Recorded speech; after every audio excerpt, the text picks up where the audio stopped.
Elon মাস্কের সফলতা পেতে ২৬ বছর লেগে যায়, মেসির সফলতা পেতে লাগে ১৭ বছর, মিস্টার বিস্টের লাগে ১২ বছর, রোনালদোর লাগে ১৩ বছর, আর নাসার লাগে ১১ বছর তাদের সফলতার পিক পয়েন্টে পৌঁছাতে। আর তোমার মনে হয় একটু হার্ডওয়ার্ক, একটু প্যাশন, একটু ডেডিকেশন দিয়েই এই ইউনিভার্স তোমাকে সবকিছু দিয়ে দিবে? তাহলে তুমি ভুলের জগতে আছো ব্রো। ইউনিভার্স পুরো একটি মানুষকে চায়। হাফ ডেডিকেশন দিয়ে তুমি কখনোই ফুল রেজাল্ট পাবে না, অর্ধেক পরিশ্রম করে তুমি কখনো ফিলই পাবে না। তুমি নিজেকে কোন লেভেল পর্যন্ত নিয়ে যেতে পারো, এই পৃথিবীর নিয়ম একটাই, হয় আমার জন্য স্যাক্রিফাইস করো, না হয় আমার থেকে কিছু এক্সপেক্ট করো না। তুমি একদিকে কমফোর্ট চাও, আরেকদিকে তুমি বড় স্বপ্নও দেখো। মাই ব্রাদার, চারদিকে যত গেম চলছে এটা শুধু তাদের জন্য যারা সবকিছু ছেড়ে দিতে পারে, যারা সবকিছু ভেঙে ফেলতে পারে, শুধু তাদের স্বপ্ন পূরণ করার জন্য। বন্ধুদের সাথে আড্ডা, YouTube shorts, Facebook reels, time pass, এগুলো সবকিছু ত্যাগ করতে হবে। কারণ যতক্ষণ তুমি স্যাক্রিফাইস করবে না, এই ইউনিভার্স তোমাকে কিচ্ছু দিবে না। কারণ এই পৃথিবীতে কোনো কিছুই ফ্রিতে পাওয়া যায় না, সবকিছুর মূল্য দিতে হয়।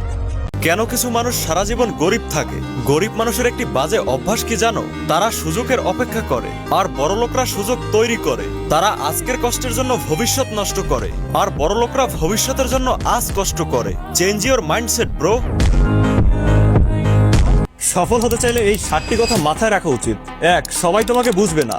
২. সবাই তোমাকে পছন্দ করবে না। ৩. তোমাকে একাই শুরু করতে হবে। ৪. সবাই তোমার পাশে থাকবে না। ৫. পরিশ্রমই একমাত্র অস্ত্র। ৬. ব্যর্থতা আসবেই। ৭. একমাত্র ধৈর্যই সফলতা এনে দিতে পারে। আর এরকম ভিডিও পেতে সাবস্ক্রাইব করতে পারেন।